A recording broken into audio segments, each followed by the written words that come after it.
Okay. Now next is your F block elements.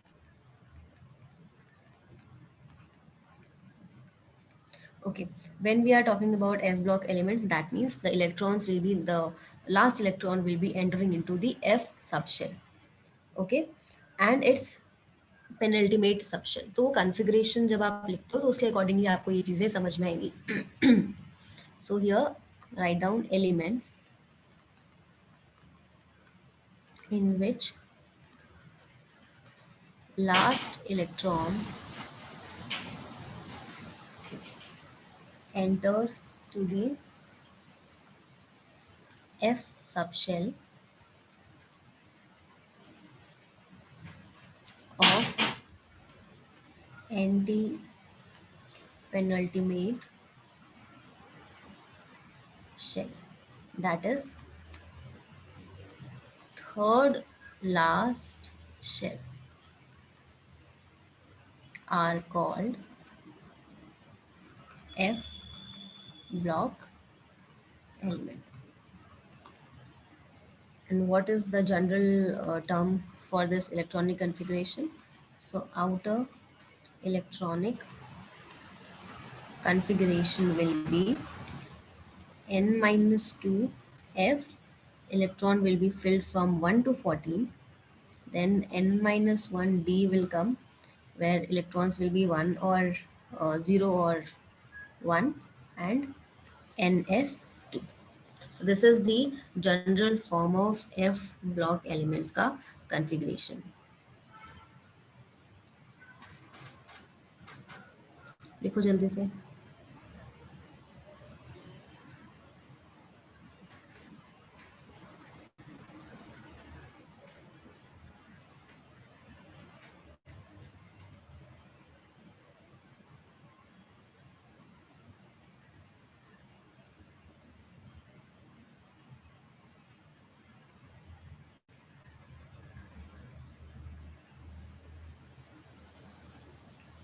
Okay, अब for example, अब ये configuration आपको कंफ्यूजिंग लग रहा होगा कि ये कैसे हो रहा है.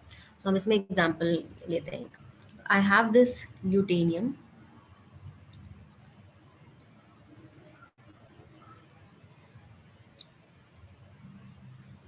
विच इज योर, स्पेलिंग गलत है, एक second.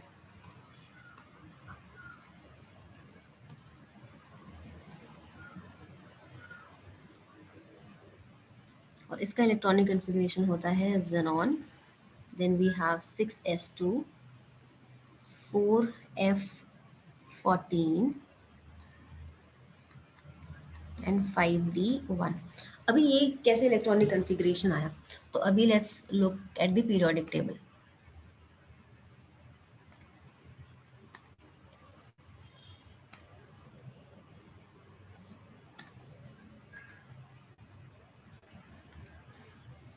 Okay, so here this is your periodic table. तो हम यहाँ पे बात कर रहे हैं electronic configuration for this one 71. ओके, अब मुझे 71 में जब इलेक्ट्रॉनिक कन्फिग्रेशन फिल करना है, इसका एटॉमिक नंबर हो गया 71. आप कैसे करोगे? तो इसके लिए मैंने आपको बताया है दैट आप वो चार्ट फॉलो करोगे. Let's go back to that chart जहाँ पे हम इलेक्ट्रॉनिक कन्फिग्रेशन देख रहे थे.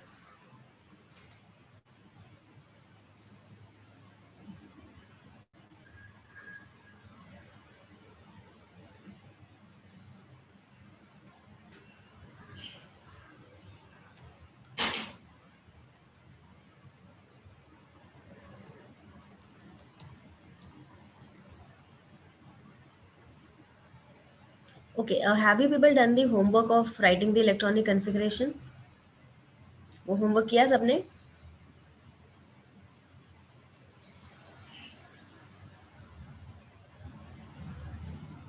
Because how to write the electronic configuration, that is like very important.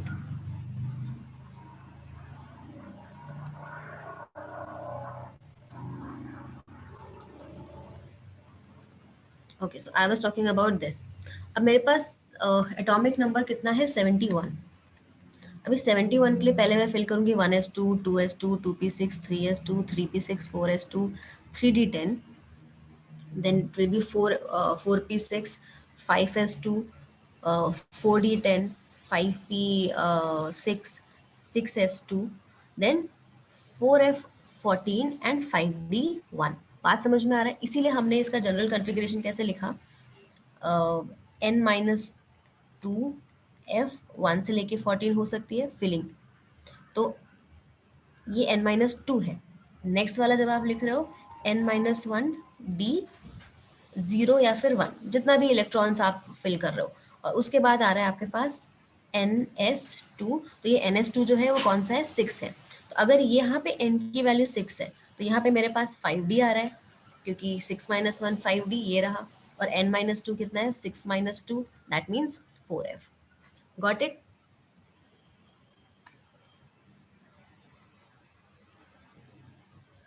समझ में आया नहीं आया?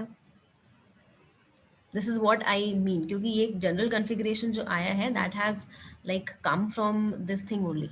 ठीक है, वो दिखने में ऐसे डरावना लगता है कि पता नहीं क्या ही है, but that is like very easy.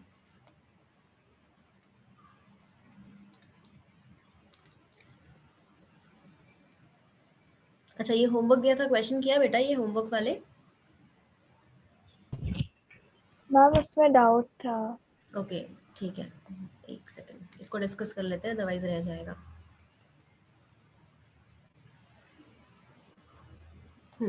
So we were talking about here, determine the position of the following elements in the periodic table। ठीक है, आपको पोजीशन बताना है और एटॉमिक नंबर इन एलिमेंट्स का गिवन है।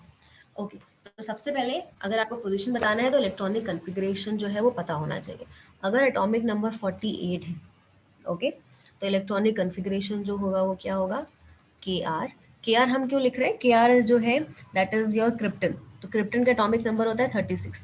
तो यहाँ तक मेरे को पूरा नहीं लिखना पड़ेगा लंबा लंबा, 1s2 2s2 2p6 3s2 3p6, like मैंने यहाँ पे लिख दिया क्रिप्टन। क्रिप्टन में 36 इलेक्ट्रॉन्स होते हैं। उसके बाद आता है 5s2 4d10। ओके, तो ये आपके पास कौन से एलिमेंट की बात हो रही है, this is your D block element. अब डी ब्लॉक एलिमेंट में, okay, so as I was saying कि लास्ट इलेक्ट्रॉन जो है वो किस में जा रहा है, डी शेल में जा रहा है। अब क्योंकि डी में जा रहा है तो हमको ये पता है कि डी ब्लॉक एलिमेंट हो गया। अब मुझे ग्रुप की बात करनी है और पीरियड की बात करनी है कि कौन से पीरियड में। If we consider the group, तो डी ब्लॉक के लिए क्या होता है, वैलेंस शेल में कितने इलेक्ट्रॉन है जिसमें हम डी को और 5s दोनों को काउंट करते हैं, 10 प्लस 2 12। तो इसका मतलब है ग्रुप नंबर क्या हो जाएगा, 12। और जो हाईएस्ट नंबर ऑफ आपके पास एन का ऑर्बिटल होगा, क्वांटम नंबर, वही आपका कहलाएगा पीरियड नंबर। तो पीरियड नंबर क्या हो जाएगा, 5। ओके, अब जैसे हम नेक्स्ट की बात करें, that is your z is equal to 65। Okay, अब 65 के लिए भी मुझे ना लिखना पड़े like 1s2 2s2 2p6, it will take a lot of time. तो मैंने क्या कर लिया, जेनॉन तक का कन्फिग्रेशन ले लिया। लाइक मुझे पता है कि जेनॉन जो है वो 54 में 54 इलेक्ट्रॉन्स, जेनॉन का एटॉमिक नंबर 54 होता है, तो 54 तक मैंने फिल कर दिया। उसके बाद आएगा 6s2 5d1 and 4f8, filling करना हमने यहाँ पे चालू किया। अब this is the electronic configuration for this one. तो लास्ट इलेक्ट्रॉन एफ में जा रहा है, तो of course this is your F block element. अब एफ ब्लॉक एलिमेंट में आपको पता है कि group number is always going to be 3, वो चेंज नहीं होगा, ऑलवेज 3 रहेगा ग्रुप नंबर। पीरियड नंबर की बात करोगे तो हो जाएगा 6। अब है यहाँ पे z की वैल्यू 92। अब 92 के भी केस में मैं पूरा थोड़ी लिखते बैठूंगी, तो मुझे पता है कि आर यू तक की फिलिंग जो है 86 तक होती है। 86 के आगे आता है 7s2 6d1 5f3। तो again this is your F block element. F block element है तो ग्रुप 3 में ही रहेगा, कोई इसकी ज़रूरत नहीं है टेंशन की। बट पीरियड नंबर क्या हो जाएगा, 7। 56 है एटॉमिक नंबर, अगेन 56 है तो मैं पूरा लिखते अपना टाइम सेव करूँगी। मैंने जेनॉन तक मुझे पता है कि 54 फिल हो जाता है। उसके बाद आता है 6s2, तो ये क्या हो गया, 54 plus 2 56, that means it is your S block element. S block element के लिए आप ग्रुप नंबर की अगर बात करोगे तो जो भी उसके वैलेंस शेल होते हैं वो उसका ग्रुप नंबर हो जाएगा 2, और जो भी हाईएस्ट नंबर होगा that will be your period number. Then we have here 52। Ma'am हाँ, z इक्वल्स टू 92 में 5f पहले आएगा ना 60 से? वो मेरे को वापस से उधर जाना पड़ेगा।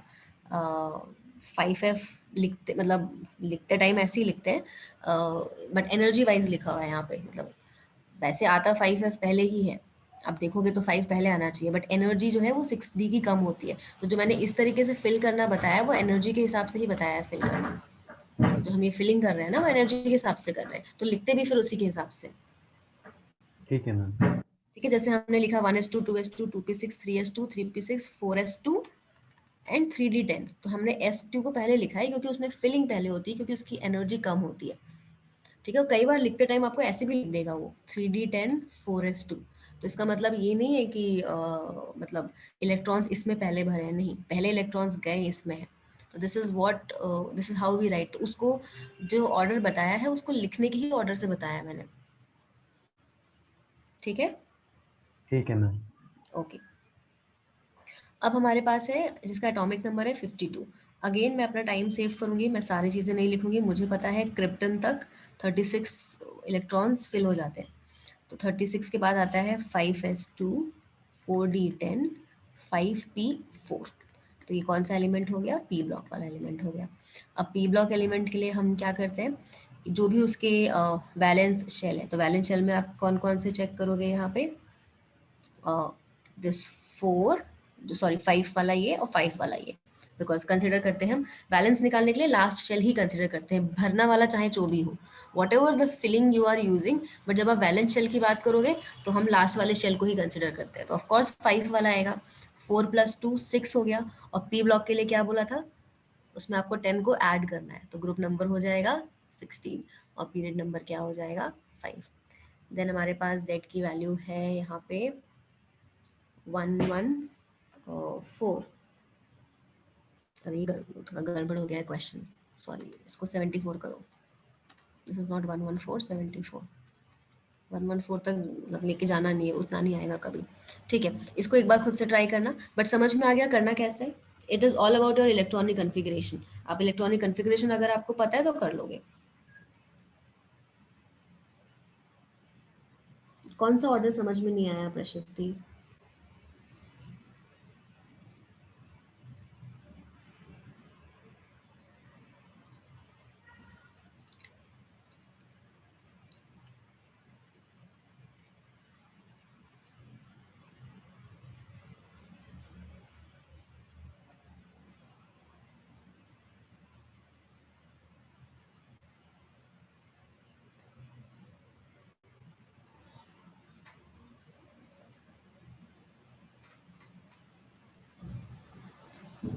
चलो मैं तुमको इसका जो है वो लिख के बता देती हूँ, ताकि अगर कोई भी कंफ्यूजन। अच्छा, एफ वाले की बात कर रहे हो, कौन सा वाला? नंबर बताओ कौन सा तुमको समझ में नहीं आया, तो मैं फिर इलेक्ट्रॉनिक कन्फिग्रेशन पूरा लिख के बता दूंगी।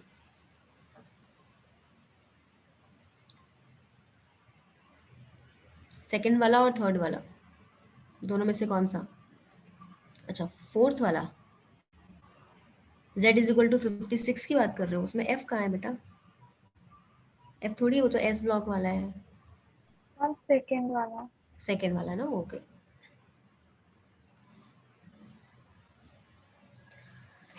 ठीक है, तो पूरा इलेक्ट्रॉनिक कन्फिग्रेशन आपको लिखना पड़ेगा। यहाँ पे हमारे पास हम बात कर रहे हैं 65, ठीक है, जिसका एटॉमिक नंबर 65 है। तो आप फिल करना चालू करो। अ, कहाँ पे करें इसको सॉल्व?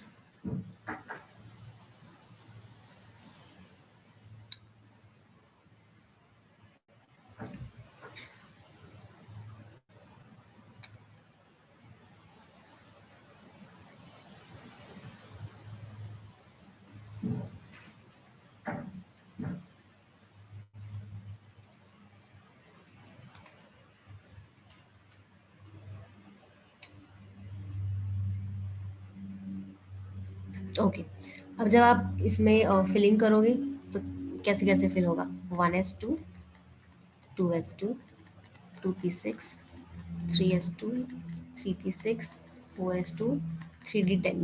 यहाँ कितने फिल हो गए? 6 प्लस इधर 10 हो गया, 10 हो गया और 10 हो गया, मतलब 30 फिल हो गए।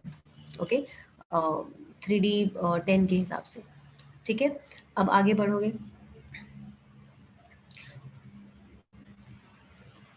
4p6, then 5s2, 4d10, 5p6, 6s2, then आता है आपके पास 4f। तो 4f की फिलिंग यहाँ पे चालू हो जाएगी। अब इधर तक 30 हो गए थे, 6 प्लस 2 30, चलो 10 ऐड कर लो, 40 हो गया। 6 प्लस 2 48 हो गया, 48 प्लस 2 50 हो गया, प्लस 56। और मेरे पास नंबर ऑफ इलेक्ट्रॉन्स यहाँ पे कितने हैं, 65। ठीक है, ओके। तो अब मेरे को फिलिंग करनी है 4f में, और हमने भर लिया है कितने, 58 हो गए थे ना। काउंट करो यहाँ तक कितनी फिलिंग हुई है, जल्दी से बताओ काउंट करके कितना आ रहा है। मैम 56 हो गया। 56 हो गया, ठीक है। तो कितना बचा हमारे पास, 9। 9 बचा, यस और नो? हाँ मैम। तो ये हो जाएगा 4f9। ठीक है, और 4f के बाद आता है हमारे पास 5d। ठीक है, अब 4f और 5d के बीच में एनर्जी का जो गैप होता है वो बहुत कम होता है, बहुत ज़्यादा कम होता है। ठीक है, तो इस वजह से आपके पास इसमें से एक इलेक्ट्रॉन जो है वो उठ के चले जाता है किसके पास, डी के पास। और इवन फॉर दैट मैटर एक नहीं 2 चले जाता है। तो आप चाहे तो इसको, ये सब हम बाद में करेंगे, एक्चुअली मैं अभी नहीं कराना चाहती थी, बट ठीक है। यहाँ पे हो जाएगा 7, यहाँ पे हो जाएगा 2।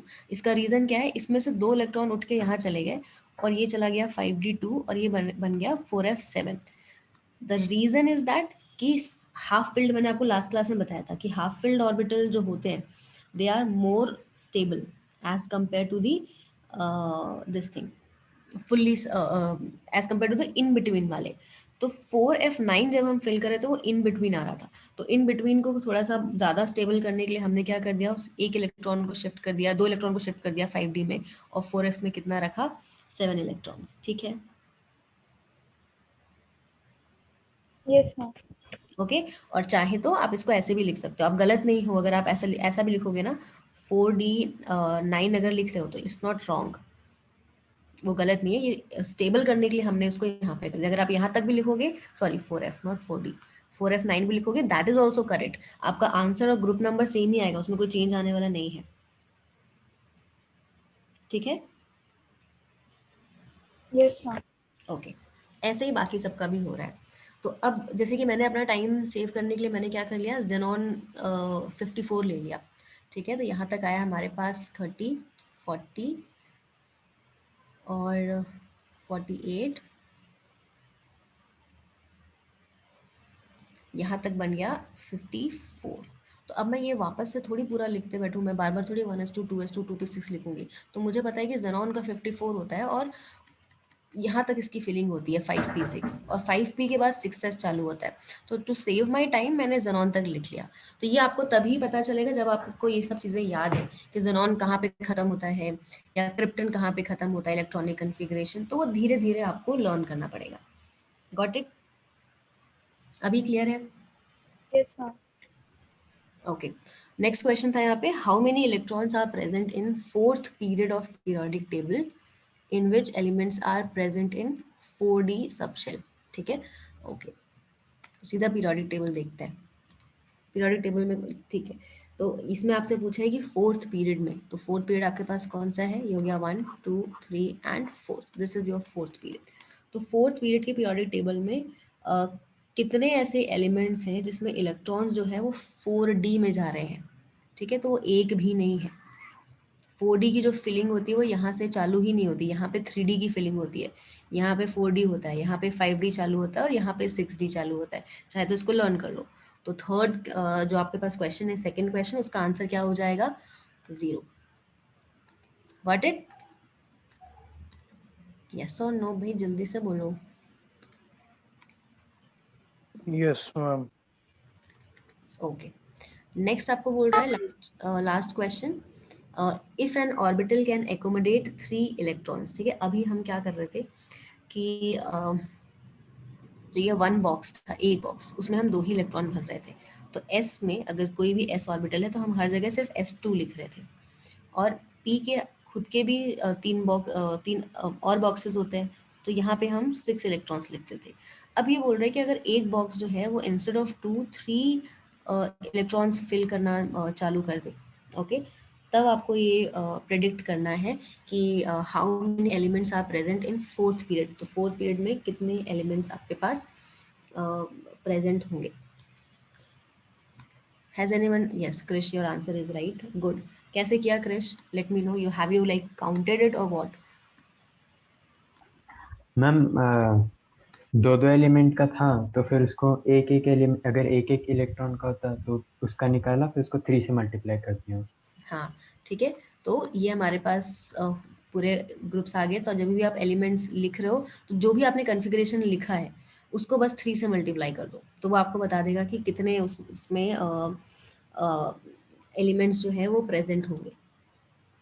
ठीक है, इट्स वेरी इजी, कोई डिफिकल्ट नहीं है इसमें। आंसर होगा 27। अभी कितने हैं? 1 2 3 4 5 6 7 8 9 10 11 12 13 14 15 16 17 एंड 18। अभी आपके पास 18 है यहाँ पे।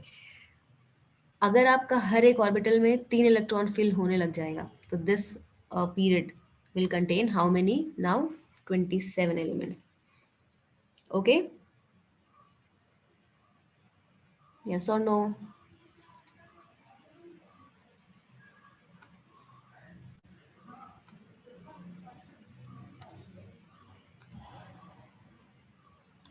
उसको मल्टीप्लाई करके खुद से करके देखो। मैं हमेशा मेरे पे डिपेंडेंट मत रहो, धीरे धीरे आपको खुद से करने आना चाहिए कि कैसे आएगा।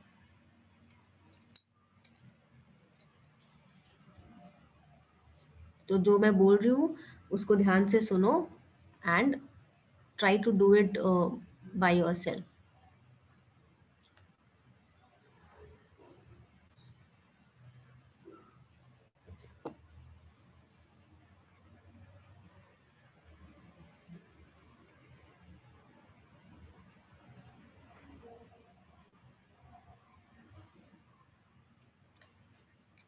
या फिर चलो मैं बता ही देती हूँ, नहीं तो कंफ्यूज होते रहोगे। ठीक है, यहाँ पे देखो, यहाँ पे बता रही हूँ। आपको सबसे पहले पता करना होगा कि कितने नंबर ऑफ सब शेल्स हैं।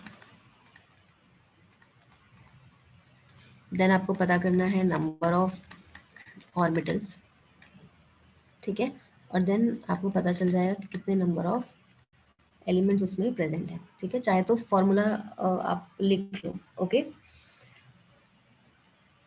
फॉर्मूला टू कैलकुलेट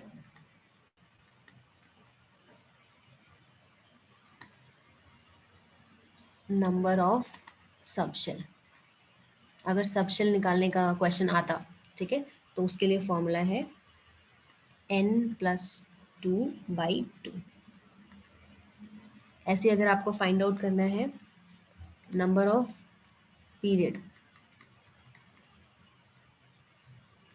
तो उसका फॉर्मूला हो जाएगा n+1/2। ठीक है, अब टू कैलकुलेट दी सबशेल, ये तब है अगर वैल्यू इवन आ रही है, ठीक है, और ये तब है जब वैल्यू ऑड आ रहा है। This is the formula for this one. Okay, अब आपके पास यहाँ जगह नहीं हो रही है, कहाँ करूँ? चलो इस क्वेश्चन को नीचे सॉल्व कर देती हूँ।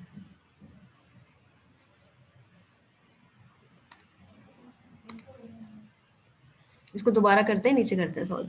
यहाँ जगह ही नहीं हो रही लिखने के लिए।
Okay, so I am writing the question here again, then we will solve it here.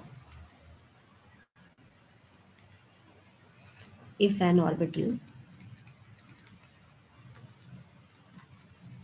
can accommodate 3 electrons, then how many elements are present in fourth period?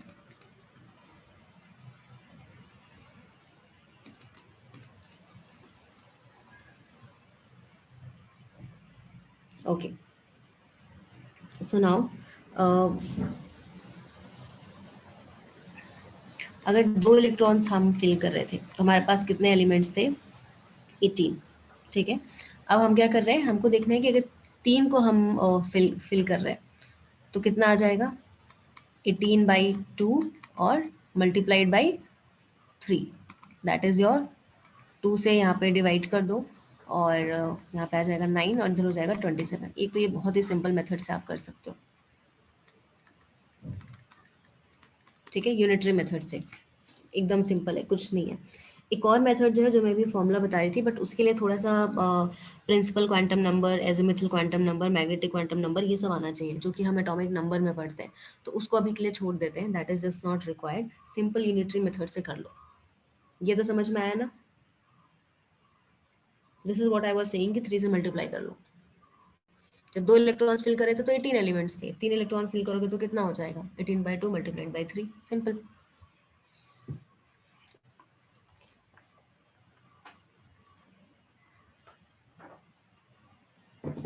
अभी I don't think there should be any doubt.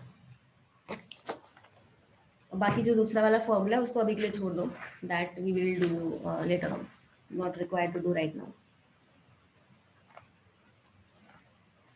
चलो, so we were talking about this F block elements, तो इसी को अब आगे continue करते हैं. So some properties of F block are,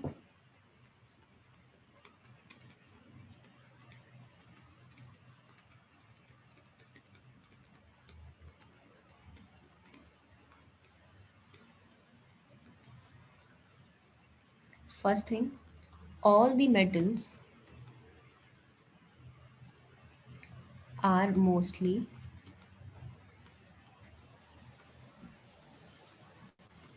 radioactive, and second one is they also have a tendency to form complex compounds.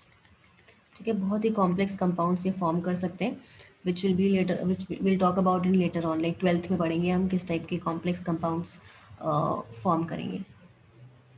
अब इसके 2 series होते हैं, एक वो होता है जो लेंथेनॉइड से स्टार्ट होता है. Okay, so there is one lanthanide series. Okay, periodic table में मैं एक्सप्लेन कर देती हूँ कि क्या है वो. ये देखो, La से स्टार्ट हो रहा है यहाँ पे, so this is known as lanthanoid series. ये एक्टिनियम से स्टार्ट हो रहा है, लैंथेनम से स्टार्ट हो रहा है, और ये एक्टिनियम से स्टार्ट हो रहा है, this is known as actinoid series. और ये सारे के सारे एलिमेंट्स, एक इधर एग्जिस्ट करेगा और ये रेड वाला यहाँ पे एग्जिस्ट करेंगे. ठीक है, तो क्योंकि ये यहाँ पे तो एकोमोडेट हम कर नहीं सकते, इतने सारे एलिमेंट्स को शो नहीं कर सकते, तो वो अलग से हमने यहाँ पे शो किया हुआ है. बात समझ में आई? So this is what is known as your lanthanoid series. Okay, and lanthanoid series are also called as rare earth elements. ठीक है, बहुत रेयरली अर्थ में ऑब्जर्व किए जाते हैं, इसलिए they are called as rare earth elements. There is one more important thing about this F block elements. So Bohr was the scientist, you already know that. So Bohr classified the elements in different manner. Okay, not like this FPDF block, not in this manner. He classified the elements in different way. Let's write down that. So Bohr's classified the elements into 4 class. उसने अपने 4 classes में elements को divide किया.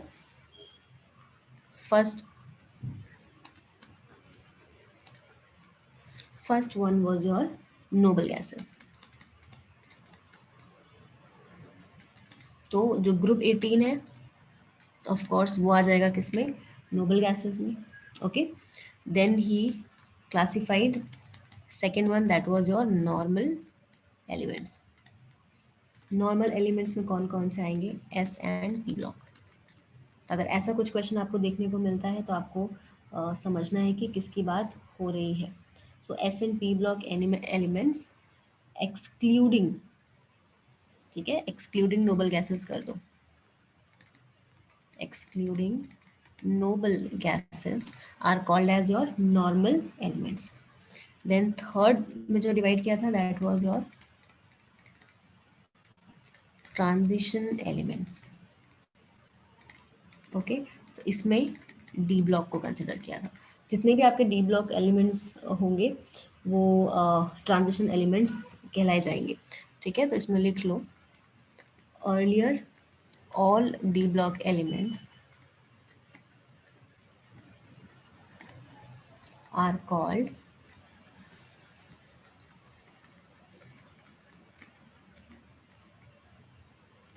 transition elements, but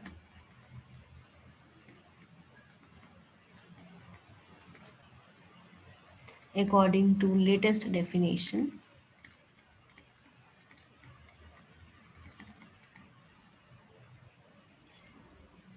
all transition elements are not D block. ठीक है, पहले ये था कि जो भी डी ब्लॉक एलिमेंट्स थे हम उनको ट्रांजिशन एलिमेंट्स बोलते थे, बट सारे के सारे डी ब्लॉक जो है वो ट्रांजिशन एलिमेंट्स में अभी काउंट नहीं होते हैं.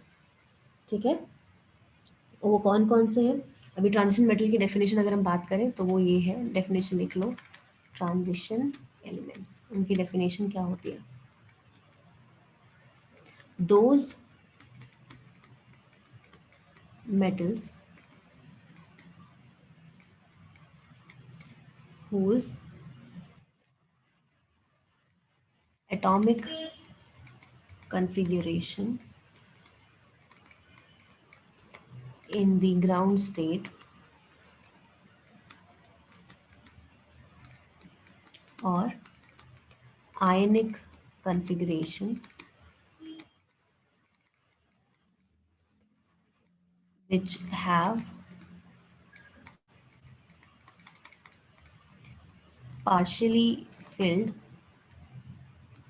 D subshell. ठीक है, तो ये ऑल टुगेदर कहने का मतलब क्या है कि वो डी ब्लॉक एलिमेंट जिसमें डी ऑर्बिटल जो है वो अगर पार्शियली फिल्ड होगा तो ही हम उसको ट्रांजिशन एलिमेंट में कंसीडर करेंगे. ठीक है, अदरवाइज अगर डी कंप्लीटली फिल्ड है तो उसको ट्रांजिशन में हम काउंट नहीं करेंगे. फॉर एग्जाम्पल अगर मैं ले लूँ zinc, cadmium and mercury. Okay, ये सारे हमारे पास डी ब्लॉक एलिमेंट्स है, but these are not transition elements as they have completely filled d orbital. ठीक है, इनके पास completely filled d orbital होता है.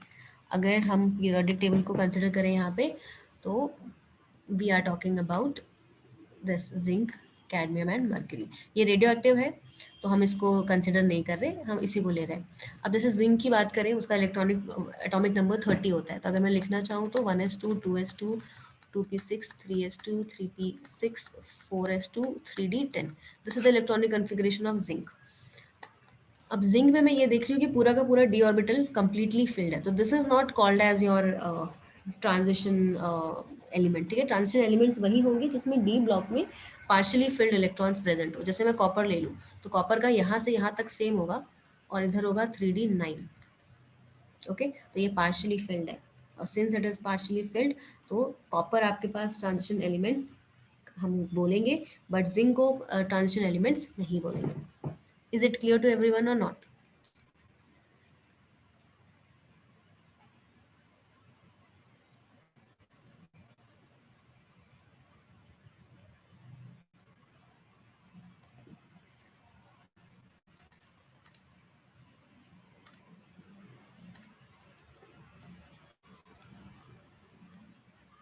ओके, लिख लो ये जल्दी से।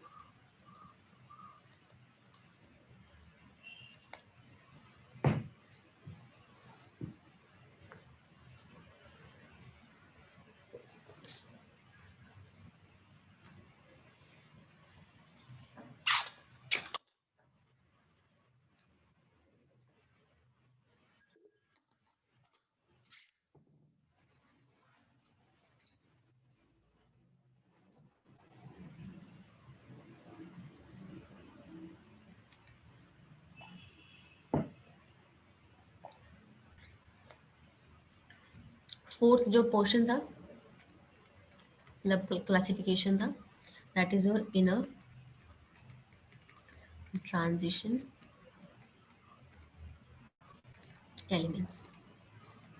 ठीक है, इसमें सारे के सारे आपके पास आएंगे एफ ब्लॉक एलिमेंट्स। जितने भी एफ ब्लॉक एलिमेंट्स होते हैं they are called as inner transition elements. Okay, due to their position between transition elements. ठीक है, उनका पोजीशन कैसा हो रहा है, यहाँ पे चेक करोगे तो पीरियोडिक टेबल में ये ट्रांजिशन एलिमेंट्स के बीच में प्रेजेंट आ गए हैं, बीच में आ गए, तो that is why they are called as your inner transition elements.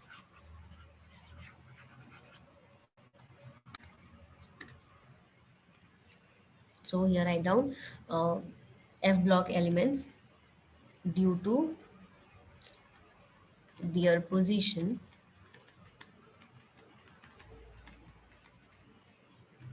between transition metals.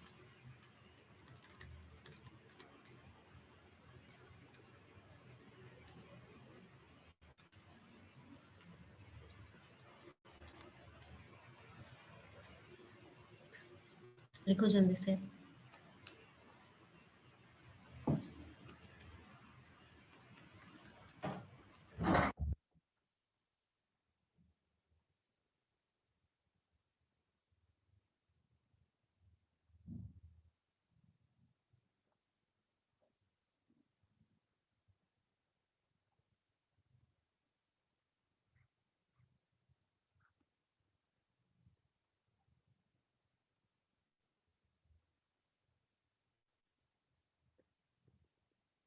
Okay, next topic is your periodic properties of the elements. अब हम यहाँ पे डिफरेंट डिफरेंट प्रॉपर्टीज की बात करेंगे कि वो किस तरीके से वेरी कर रहे हैं, जैसे एटॉमिक नंबर आपका वेरी हो रहा है। ओके, तो first write down here,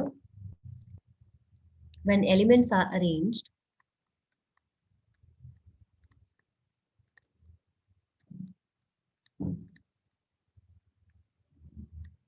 in increasing order of their atomic number, then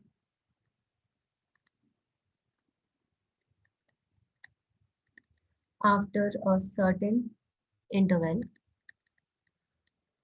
वो इंटरवल क्या है, 2, 8, 8, 18, 18, 32.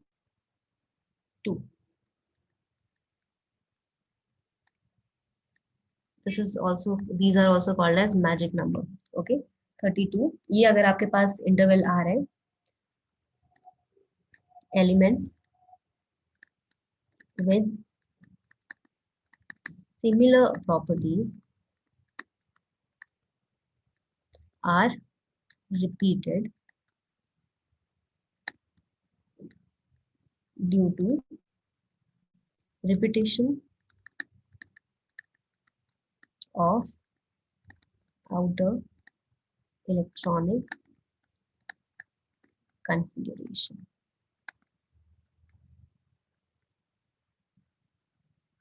And this repetition in properties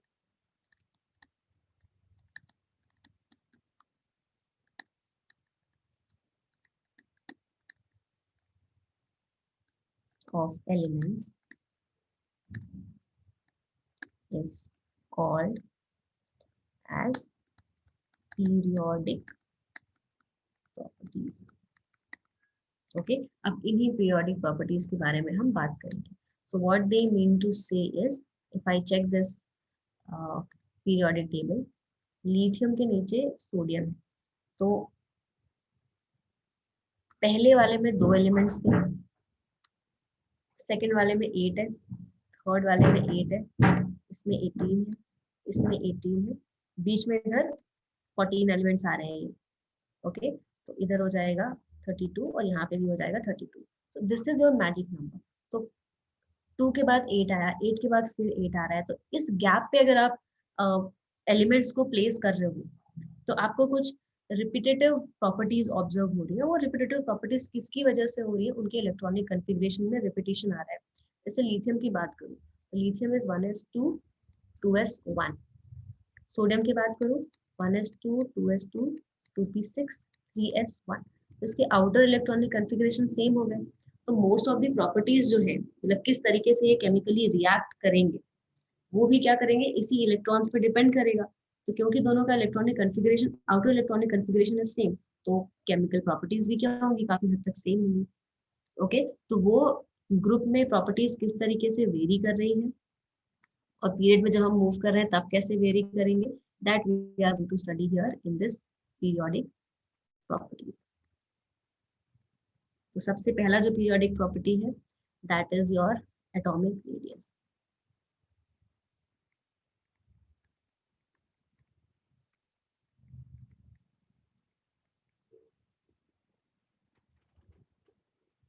अब let's first understand what is atomic radius. हम किस तरीके से एटम के रेडियस को फाइंड आउट करते हैं। सो theoretically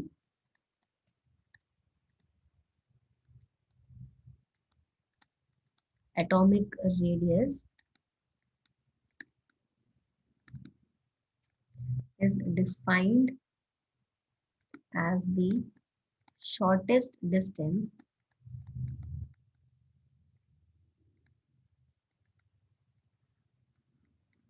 between center of nucleus to valence shell of isolated atom। ठीक है, तो अगर मैं एग्जांपल लेके चल रहे हैं, जैसे सोडियम ले लिया, तो सोडियम का जब जो भी सेंटर पे न्यूक्लियस होगा एंड उसके बाद एक शेल, ठीक है, तो second shell and third shell, तो यहीं पे आपके पास एक लास्ट इलेक्ट्रॉन होता है।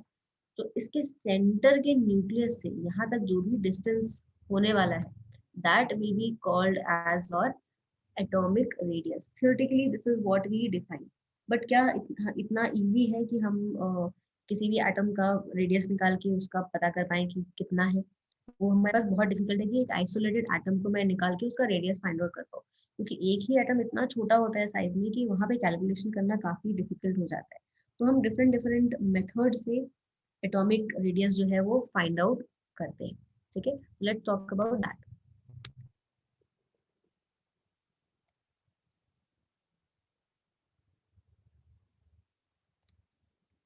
Atomic radius are measured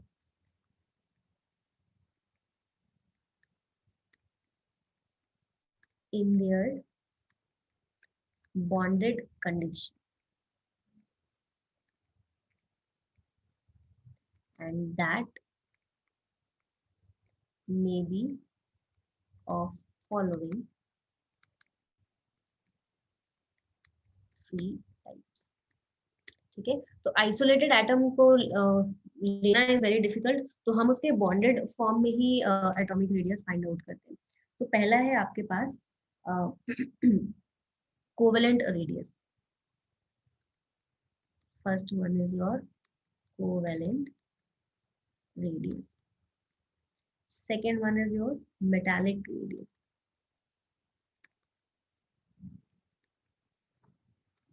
and the third one is your van der Waals radius। लिखो ये।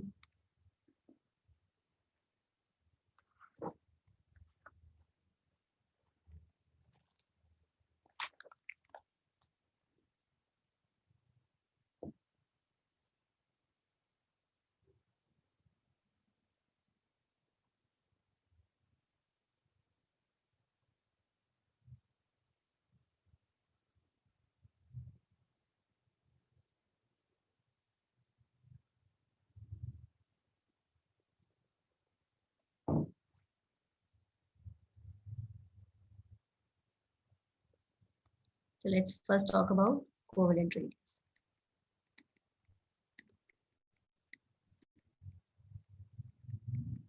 Now in covalent radius, it is basically half of the shortest internuclear distance between the two center.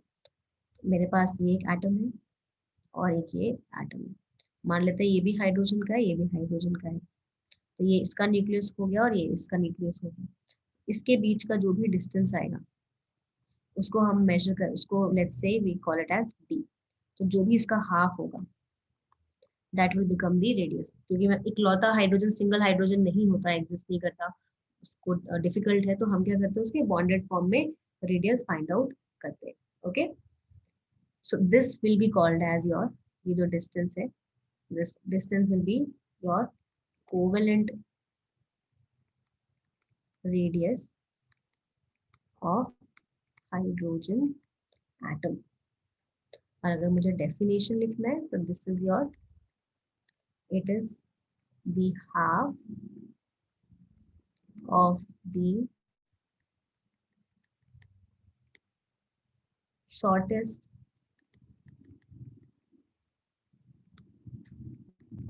internuclear distance between center of nuclei of same bonded non-metals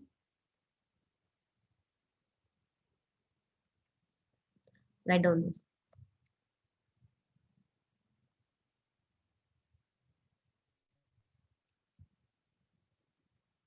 आप ये भी लिख सकते हो which has single bond।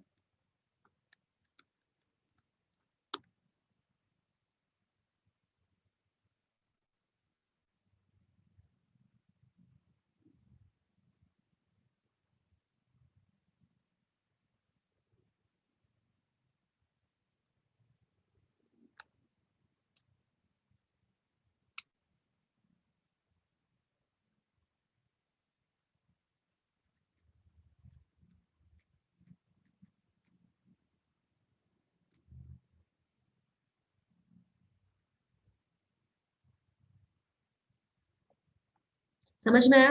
कोई doubt है तो पूछो।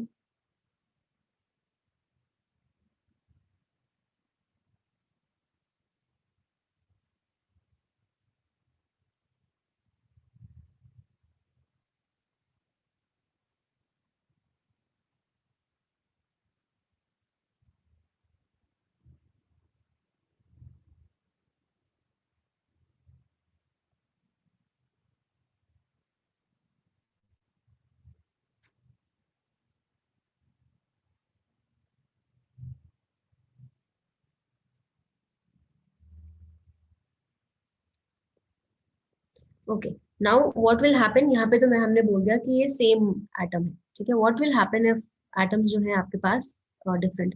अंकित कौन सा पोर्शन लिखना है आपको, let me know. Ma'am definition, हाँ मैम,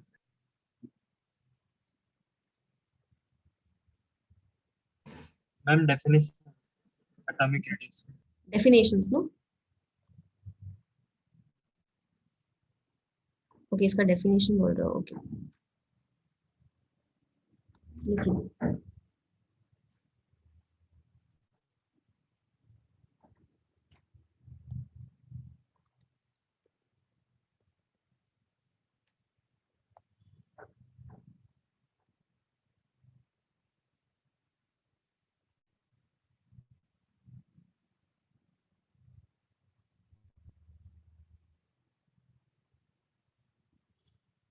डन।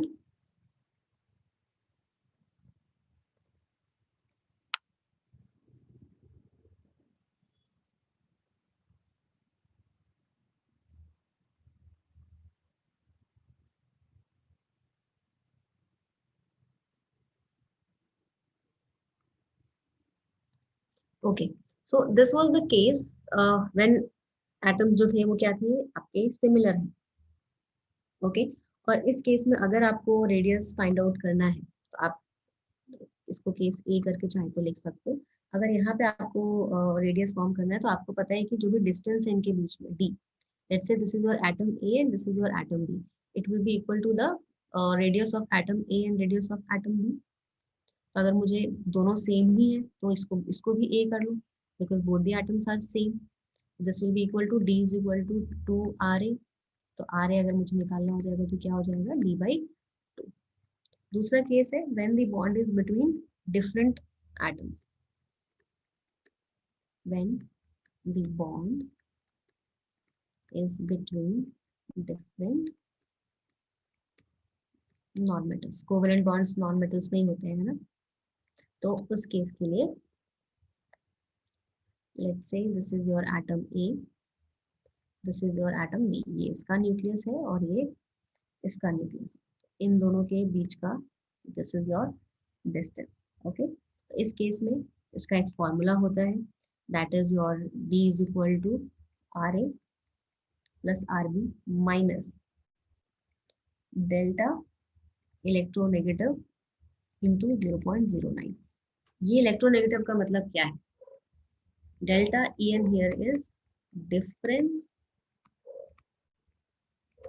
इन इलेक्ट्रोनेगेटिविटी, कि उसके इलेक्ट्रोनेगेटिविटी में कितना डिफरेंस आ रहा है। आपको मैं थोड़ी बहुत कई बार एक दो बार ये टर्म यूज कर चुकी हूँ, इफ यू रिमेम्बर। इलेक्ट्रोनेगेटिविटी क्या होती है, किसी भी एलिमेंट या कंपाउंड की कि टू एलिमेंट या फिर ग्रुप ऑफ एटम्स बोल सकते हो, to attract the shared pair of electrons towards itself. ठीक है, तो इसमें से ऑब्वियसली एक ज्यादा इलेक्ट्रोनेगेटिव होगा, एक कम होगा, मतलब एक की तरफ इलेक्ट्रॉन ज्यादा पुल कर रहे होंगे, क्योंकि दो अलग अलग एलिमेंट हम कंसिडर कर रहे हैं, दो अलग अलग एटम हम कंसिडर कर रहे हैं यहाँ पे।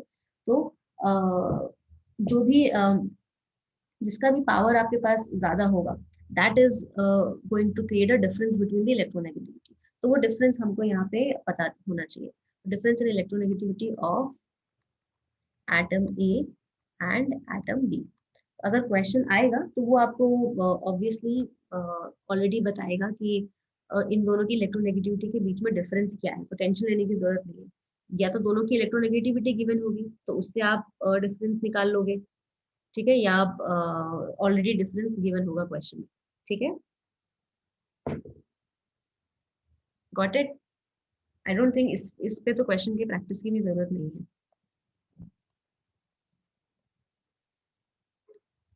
Second one is your metallic radius.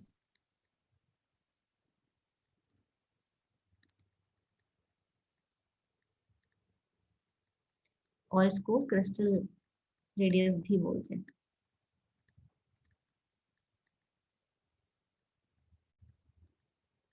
अब मेटालिक रेडियस का डेफिनेशन क्या हो जाएगा, अब मेटल जो है वो उनमें ओवरलैपिंग थोड़ी सी कम होती है, मेटल मेटल की अगर हम बात करें तो इस केस में दोनों एटम है वो एक दूसरे को टच कर रहे हैं।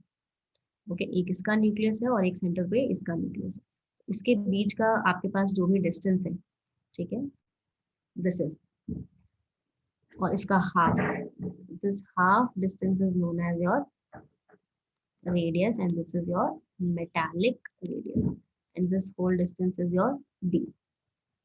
Okay, so इसका definition लिख लो, it is half the internuclear distance between two adjacent atoms bonded by a metallic bond in a crystal lattice.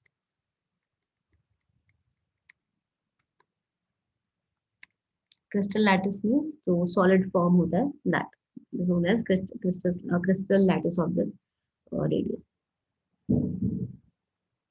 लिखो ये,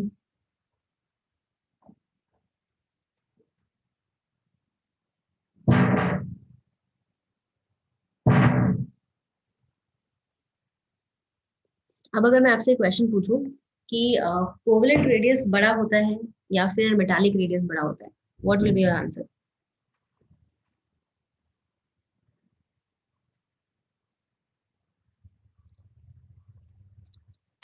Which is going to be larger, covalent radius or metallic radius?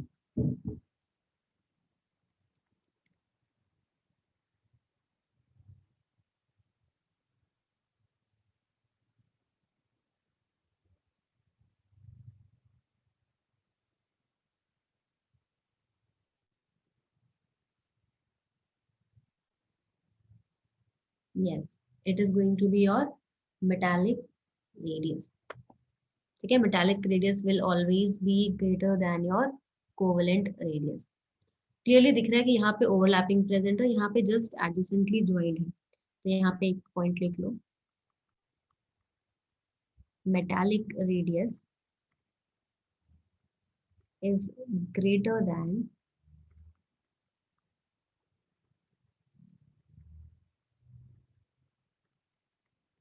covalent radius because information of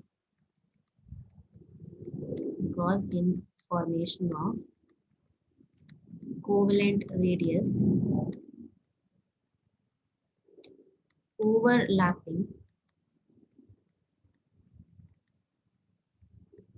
of atomic orbitals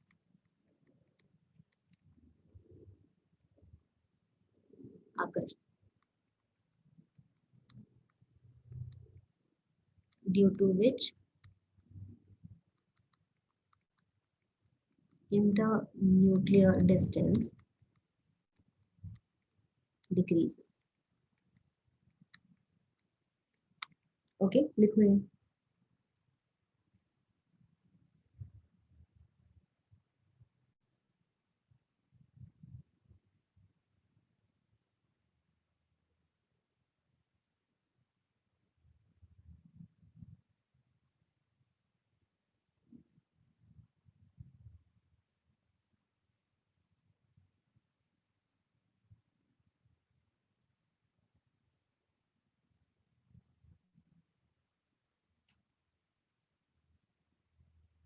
कुछ भी doubt है तो पूछते रहना है ना, कोई ऐसा टर्म है जो आपको समझ में नहीं आ रहा है या फिर नया लग रहा है, यू कैन आस्क मी।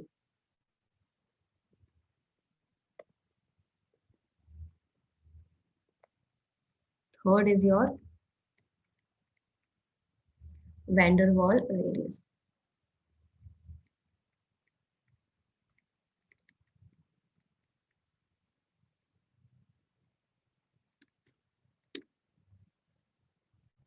अब वैंडर वाल रेडियस जो है वो हम दो टाइप के एलिमेंट्स के लिए डिफाइन करते हैं, एक तो फॉर नॉन मेटल्स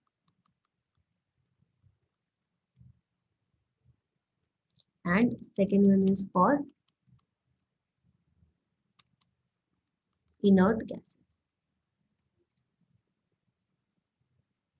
अब नॉन मेटल्स के लिए हम कैसे डिफाइन करेंगे वैंडर वाल रेडियस? इज दैट कि मेरे पास मान लो ये आयोडीन है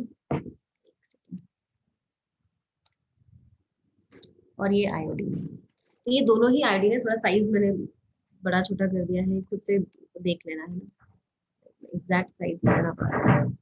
ओके, दोनों आपके पास आयोडीन है यहाँ पे और एक और I2 यहाँ फॉर्म हो रहा है, ये I2 and this is your I2। तो इन दोनों दो मॉलिक्यूल्स ऑफ I2 के बीच में भी एक फोर्स होता है, इनके बीच में जो फोर्स है it is known as van der Waals force.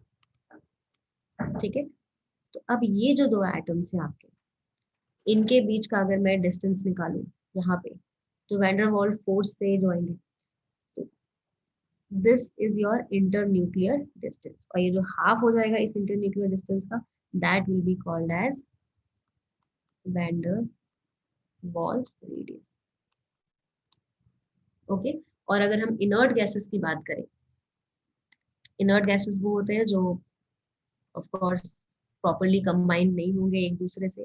ठीक है, तो इसके सेंटर के न्यूक्लियस से इसके सेंटर के न्यूक्लियस से जब आप इन्हें कंबाइन करोगे, लेट्स से ये भी हीलियम है और ये भी हीलियम है, तो इनके भी बीच में एक वैन डेर वाल्स फोर्स होता है, बिकॉज इनका ऑप्टेट ऑलरेडी कंप्लीट है, इनको बॉन्डिंग की जरूरत है नहीं, इनको इलेक्ट्रॉन्स की जरूरत है नहीं, तो इसके बीच में भी वैन डेर वाल्स फोर्सेस होते हैं। तो इस वैन डेर वाल्स फोर्सेस में it is not completely joint, तो जो भी इसका हाफ ऑफ द डिस्टेंस होगा that is known as van der Waals radius. Got it? Clear है?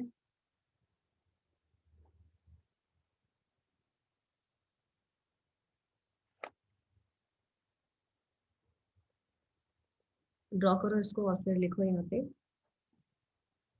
For non metals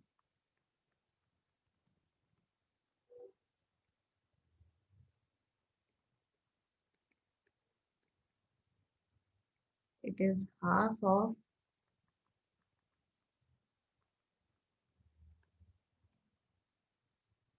internuclear distance between its non-bonded atoms of adjacent molecules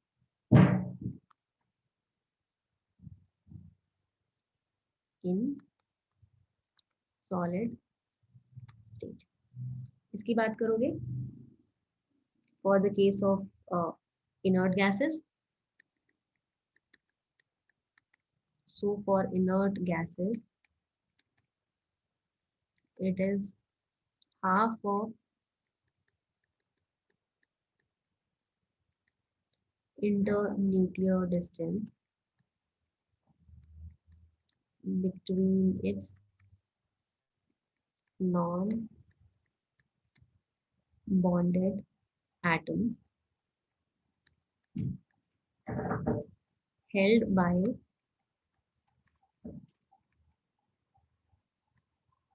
van der Waals force of attraction. Write down this.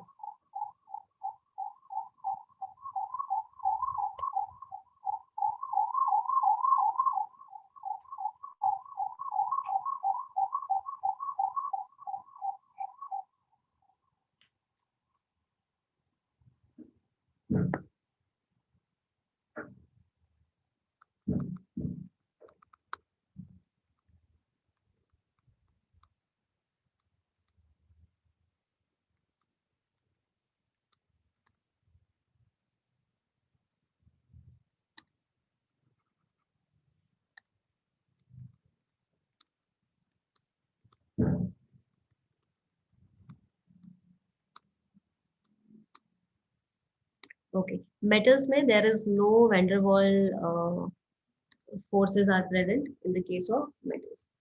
ठीक है, लिख लो. Internuclear distance is संपदा between two nucleus. It is known as internuclear distance.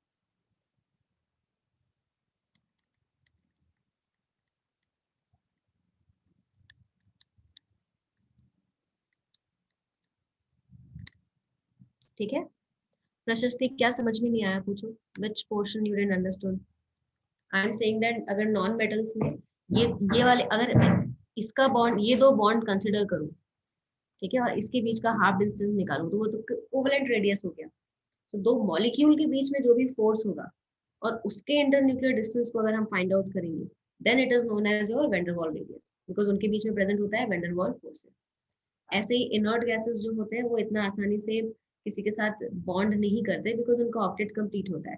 But इसका मतलब ये थोड़ी है कि एक एटम इधर चले गया, एक एटम उधर चलेगा, कोई लेना देना नहीं है. अगर एक बॉक्स में गैस प्रेजेंट है तो उनके बीच में भी तो कुछ ना कुछ फोर्स होगा. That force is your van der Waals force. तो अगर दो इनर्ट गैस हमने ली हुई है, नोबल गैस हमने ली हुई है, उनके बीच का जो भी इंटरन्यूक्लियर डिस्टेंस होगा उसका half will be called as your van der Waals radius for the case of inert gas. Okay, ma'am. ठीक है.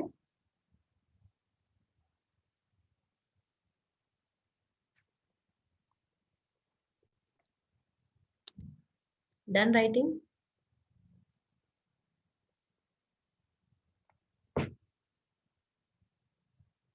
इसके बाद जो आप काफी सुनने को मिलेगा आपको, that is your ionic radius.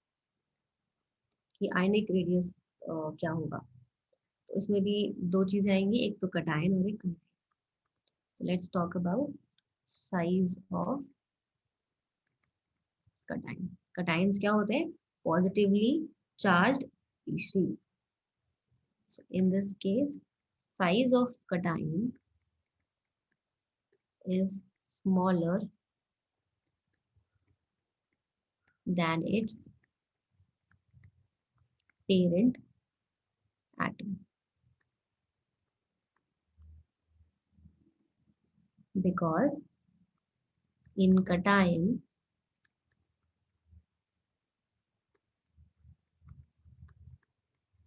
nuclear charge per electron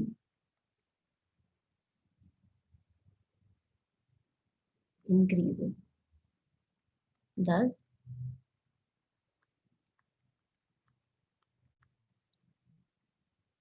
electron cloud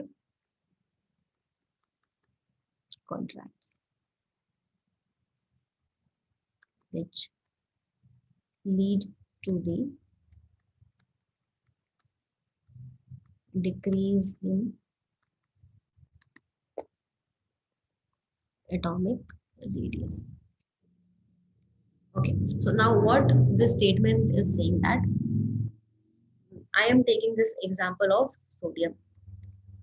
ठीक है, अगेन ये सोडियम का न्यूक्लियस है, this is your shell for first shell, this is second shell and this is your third shell. Okay, first में 2 electrons होते हैं, second में आपके पास 8 इलेक्ट्रॉन्स होंगे, जिसमें S और P दोनों आएगा।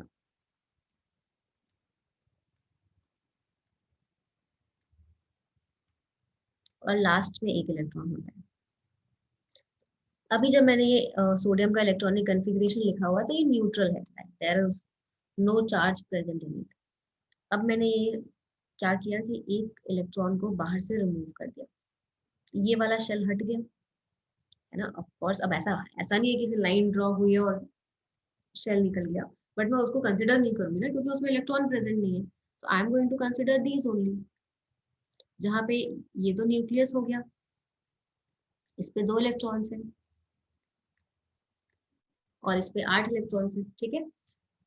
अब इस वाले सोडियम के लिए अगर मैं न्यूक्लियस की बात करूं तो नंबर ऑफ प्रोटॉन्स कितना था? 11, और नंबर ऑफ इलेक्ट्रॉन्स कितना है?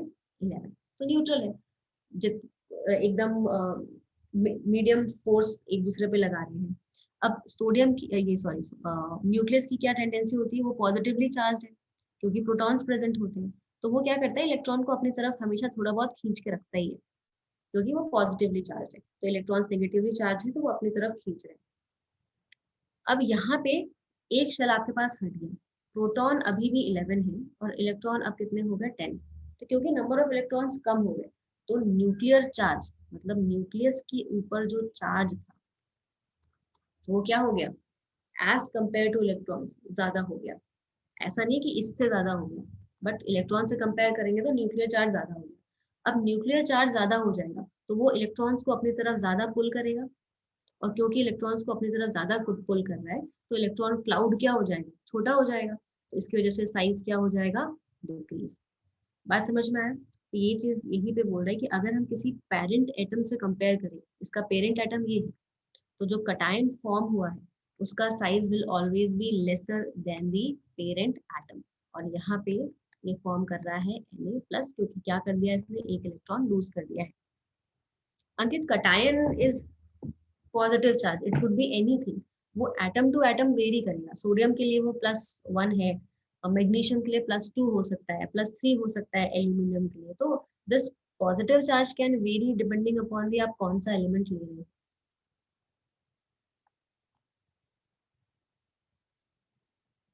ठीक है, लिखो ये जल्दी से।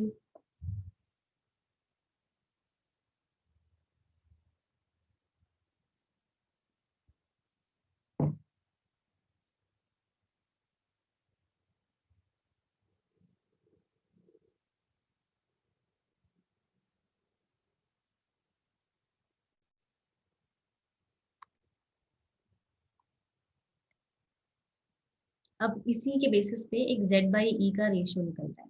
Okay, I am just writing here in terms of Z by E ratio. ठीक है, Z यहाँ पे बताता है नंबर ऑफ प्रोटॉन्स, क्योंकि Z इज एटॉमिक नंबर, और एटॉमिक नंबर क्या होता है? Number of protons only. Definition यही है एटॉमिक नंबर की, कितने नंबर ऑफ प्रोटॉन्स प्रेजेंट है. और E यहाँ पे एक्सप्लेन कर रहा है नंबर ऑफ इलेक्ट्रॉन्स. ठीक है, तो जब आप Z by E का जो वैल्यू निकालोगे, रेशियो जो आएगा, अगर इंक्रीज हो रहा होगा, Z by E का वैल्यू अगर इंक्रीज हो रहा होगा, मतलब साइज क्या होगा? डिक्रीज. कैसे? वैल्यू इंक्रीज हो रहा है मतलब Z ज्यादा है, न्यूमरेटर ज्यादा होगा ना. वैल्यू इंक्रीज हो रही है मतलब न्यूमरेटर ज्यादा है और डिनोमिनेटर कम है. तो Z की वैल्यू ज्यादा है, इसका मतलब नंबर ऑफ प्रोटॉन ज्यादा है. नंबर ऑफ प्रोटॉन ज्यादा है तो ऑफकोर्स साइज क्या होगा? डिक्रीज. तो Z by E रेशियो के हिसाब से अगर इसका वैल्यू बढ़ रहा है तो size is going to decrease. अगर मैं यही सोडियम का एग्जाम्पल ले लूँ और इसका मैं Z by E रेशियो निकालूँ 11/11 विच इज 1, और इस Na प्लस के लिए निकालें हम, तो Z कितना है? अभी भी 11 डिवाइडेड बाई 10, वैल्यू कितना है? 1.1. तो इसीलिए इसके कंपैरेटिवली इसका Z by E रेशियो ज्यादा है, तो इसका साइज क्या है? कम. ठीक है, तो कैसे भी एक्सप्लेन कर लो, you might come across with this thing कि Z by E रेशियो से कहीं कुछ गिवन है.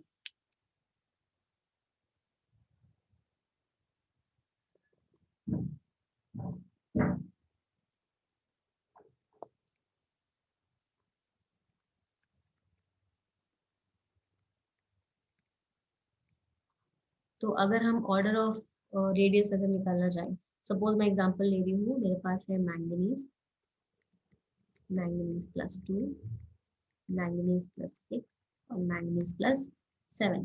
तो किसका साइज, ऑर्डर क्या होगा साइज का, वो बताओ. What will be the order of the size?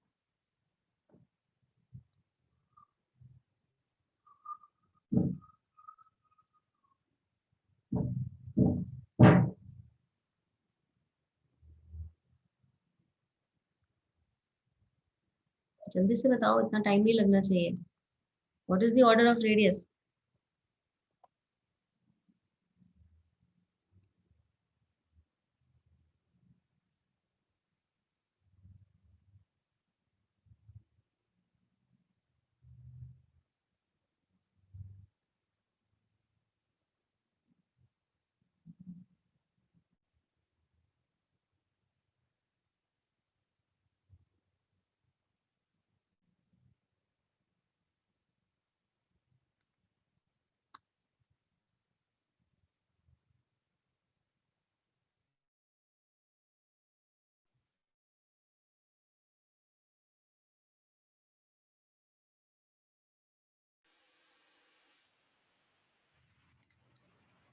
Okay, so yes, you people have given correct answer. Of course, radius ज्यादा किसका होने वाला है? मैंगनीज का, देन Mn+2 का, Mn+6, क्योंकि जितना ज्यादा चार्ज बढ़ रहा है, इसका मतलब है कि उतने ज्यादा इलेक्ट्रॉन्स उसने लूज किए हैं. जितना ज्यादा इलेक्ट्रॉन लूज करेगा उतना न्यूक्लियस का पॉजिटिव चार्ज बढ़ेगा, और न्यूक्लियस क्या करेगी? इलेक्ट्रॉन्स को अपनी तरफ पुल करेगी, इलेक्ट्रॉन क्लाउड कॉन्ट्रैक्ट होगा और साइज डिक्रीज होगा.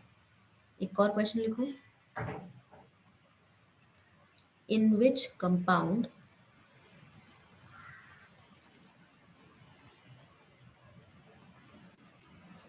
chromium possesses smallest radii? इनमें से किस क्रोमियम के कंपाउंड में सबसे स्मॉलेस्ट रेडियस होगा क्रोमियम का? एक है chromium Cl2, B option is your Cr2SO4 whole thrice, C is K2Cr2O7 and D is chromium CO whole 6. Tell me.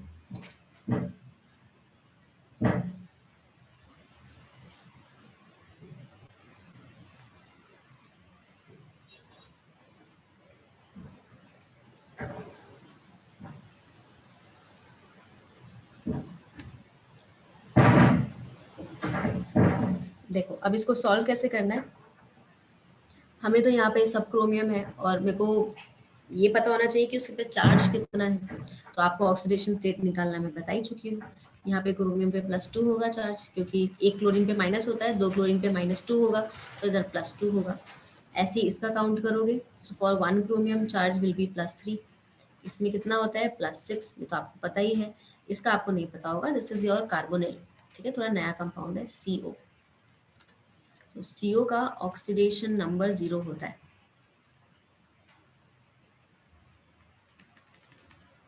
As whole oxidation number अगर हम ऑक्सीडेशन स्टेट कंसिडर करें तो वो 0 होता है CO का एज होल।